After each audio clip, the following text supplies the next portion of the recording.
Hello everyone, this is Shel C from Paper Octio Studio, bringing to you part 2 of my Christmas cards. These are my mixed media version of Christmas cards. And part 1 is linked below and also in the info card in the corner so that you can find it. It's the Gelli printing of the deli paper that goes with this project.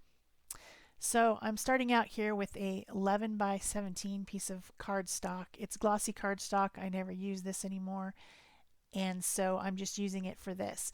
What I'm doing is making what some people call a masterboard. I don't know why it's called that. I could speculate, but I really don't know. Basically, I'm going to be making a collage of one big piece of paper that I'm going to cut into smaller pieces. So I'm starting out with the napkin that I used to take off the excess paint yesterday when I was printing, and it's all pretty splotchy, but it adds a big background of color, and I figured I would use it. And then I'm going to tone it down a little bit with my 2-inch speedball rubber soft rubber brayer and some gesso. Still haven't gotten a new bottle of gesso. Still need one. I'll get there. So I'm just adding a little bit of white gesso on there. The glue that I'm using is Deco Arts Decopage or Decoupage in the satin finish. I wanted just a little bit of sheen because I do have some shimmery paint in my printing. And there's a couple bubbles, so I'm just painting some on there to get rid of those silly bubbles that don't seem to want to lay down and behave themselves. I don't care if this is a little bit wrinkly. It really makes absolutely no difference. So I wasn't super fussy when I was putting the napkin on, but I do want those few little weird bubbles to go away. And then I'm taking my printed deli paper that you saw me print in the other video, and I'm tearing it up. I know, terrifying. I'm tearing up all that pretty paper. But I'm not being fussy about it. I'm just tearing and putting different pieces on different spots on my big piece of cardstock here. I wasn't thinking when I first started this part, and I didn't put my dark blue pieces very separated, and then I thought to myself, oh wait, I need to add some other stuff. So I did start separating them because I have some that are more purple and some that are more turquoise. There's a variety of paper that I'm going to be using. The title screen of this video at the very beginning is the leftovers from what's left of this of the deli papers, the ones that I didn't use. So I still have plenty left to do this again. I can make another whole sheet at a later date. I was trying to do this for the video and get it done and get it so that I could put this up today, because some of people are probably looked at that video and like, where is part 2? Because I know I would do that. So maybe I should have released them at the same time, but I didn't. Live and learn. I don't know. I'm not sure what people think about that, but I get very frustrated when there's a cliffhanger of things. I guess it builds up anticipation. I'm not sure. But anyway, I'm just picking up different pieces. I didn't realize that a lot of this goes pretty close to me so it goes off screen. I don't know how to. I mean, I'm not paying attention. I don't know how to prevent things going off screen. I see other people doing it all the time. So I'm just picking up the different prints that I have laying on the floor behind me and tearing them, gluing pieces on. And a couple times I actually tore out an entire snowflake and put it on. I did that again later. I see one of them there. And I'm creating texture, I'm creating pattern, I'm creating layers.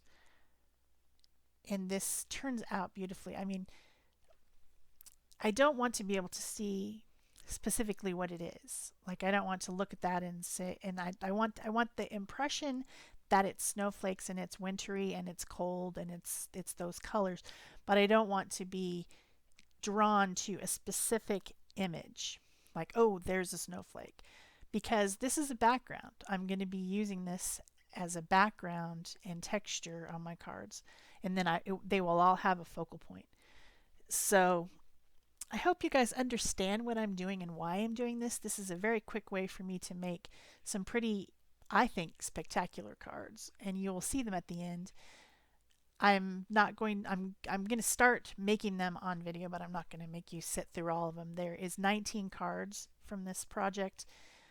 16 of them come directly from this piece of paper, and then I also used that roll-off paper that I did yesterday that I set aside because it was so pretty, and 3 of the cards are actually using that.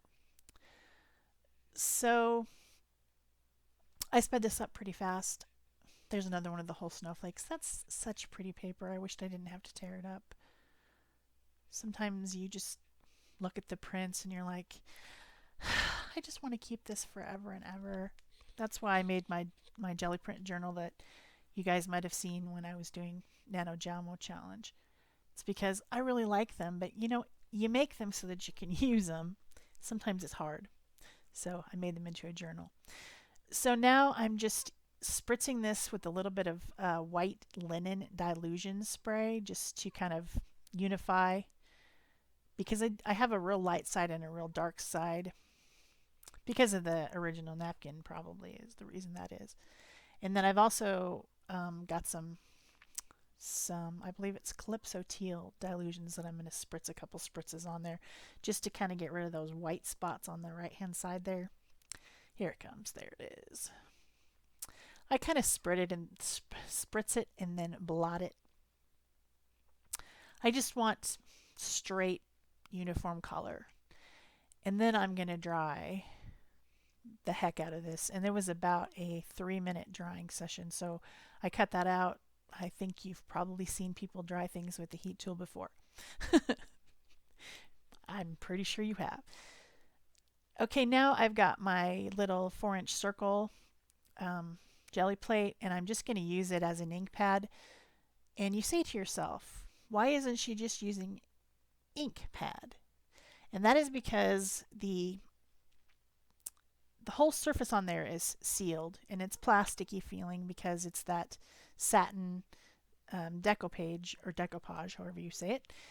And it just wouldn't take like a pigment ink. I have white pigment ink, but it just wouldn't work. It would just wipe right off and never dry. So I'm using the acrylic paint to just kind of add a few more little snowflake, just because I had them there on the floor next to me and I wanted to put them on there. I didn't really have to, but it was fun. Got to use those stamps that I hardly ever use. This is a Stampin' Up! Stamp set, and I doubt it's available anymore. It's very old.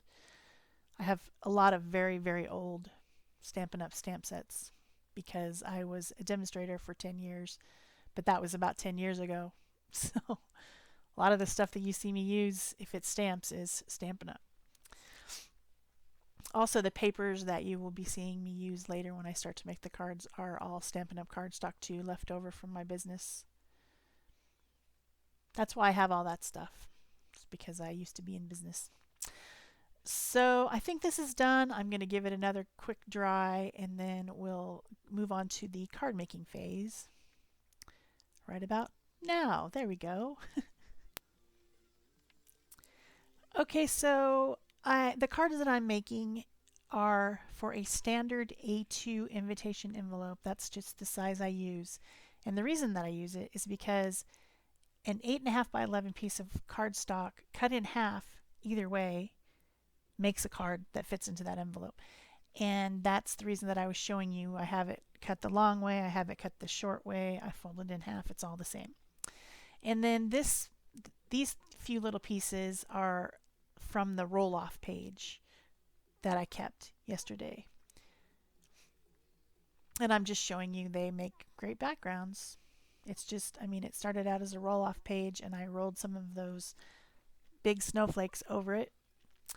And you can tear it, you can trim it with decorative scissors, you can do all kinds of things with this paper. It was on a piece of cardstock, and so it was actually some more glossy cardstock that I have. I have a ton of that stuff. And I have all these little cards that I've made in different colors. all still within purples and teals and blues that will match these backgrounds. And white, of course. You can always go with white. You can use washi tape to add a little extra accent there, like I did on this one. These are just real narrow washi tapes. I ordered them from the Orient, and they came, and they weren't exactly what I was expecting. So I have a lot of them, and they're narrow like that. So I've got some teal and I've got some purple there. Just adding a little extra to that one. I'm gluing these with Aleene's tacky glue because they're kind of thick and a little bit, tiny bit warped. So, because it's that collage that I made. Now, there's the snowflakes from yesterday. Remember, I was using them as masks, and I still have them, and I'm going to use them on my cards. There's no sense in wasting them. And then I thought I might use some of my scrap papers. I didn't end up using any of that I just got out of my color box, my teal color box. But I thought I might use it. And I have in a pile that you can't see, I have some scraps, and I'm just using those. Like I needed something to make that blue snowflake stand out, so I just am putting it on a piece of white. And I end up using quite a bit of stickles. I need a new bottle of stickles because it is just like I can't get another drop out of it. I'm also using up the scraps. If there was, like when I was cutting that big piece of paper up, if there was little pieces left, I saved them. I will use up every single bit of this. And you saw right there a second ago that one was a little bit damaged. It's because I didn't let it dry. I was in a hurry. I mean, I tried drying it with my heat tool, but it was still a little bit wet. So when I put it in my guillotine cutter, it tore in one spot. And I was like, oh, this makes me mad. So basically what I'm showing you is all the different colors that can blend with this background. I mean, I've got all different types of cardstocks there. And also that you don't need a whole piece. You don't have to cut a whole piece. You can just have a little piece, or you can have the part that's torn off from the other side, or something that's trimmed, and they all still make an impact. And also, of course, not to waste anything. Those are my printing snowflakes.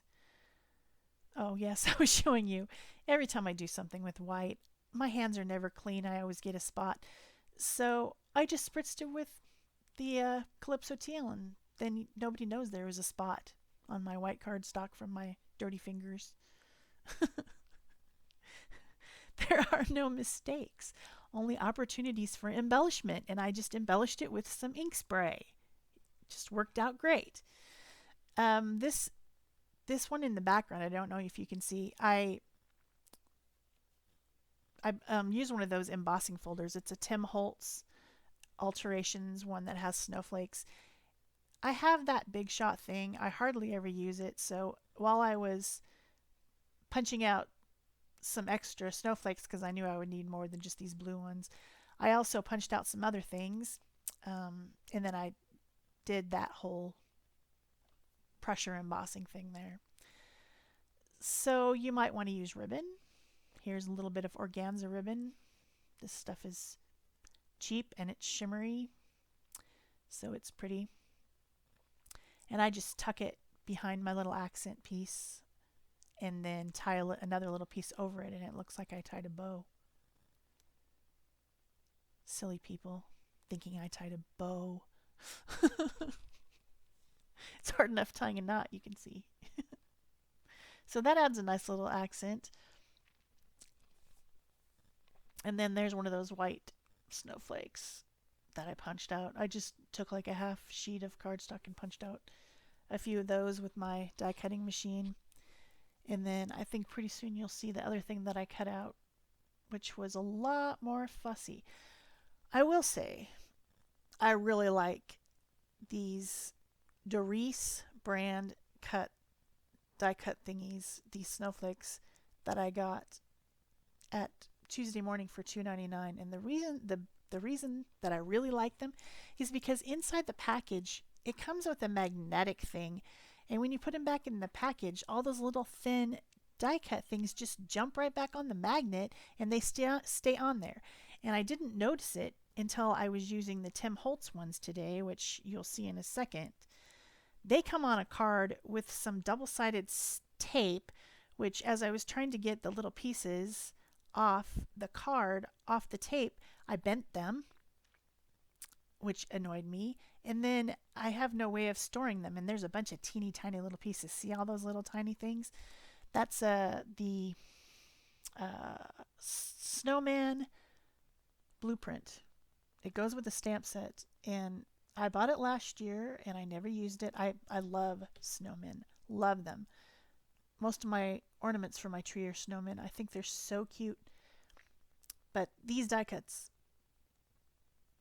I'm going to lose them. I'm going to lose all these little pieces because it doesn't have the magnetic thing. So I'm almost tempted to put these in with the snowflakes if they would fit in the package, because at least it has a little magnetic thing to hold them.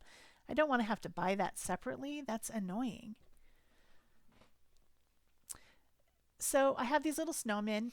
I just did a half sheet and cut out some of them, and then they have all these little extra pieces, little arms and the nose and the hat. It also has a scarf, which I forgot to cut, which I go back and cut later, and you'll see on the cards. Of course, they're floating, so then I have to draw in snow for him to sit on, because you can't just have it floating. It just drives me crazy. So I think you've pretty much got the idea of what I did. I'll just show you the 19 cards and the 8 tags that I made in the stills. And I hope you enjoy it. And if you did, please like or give me a comment.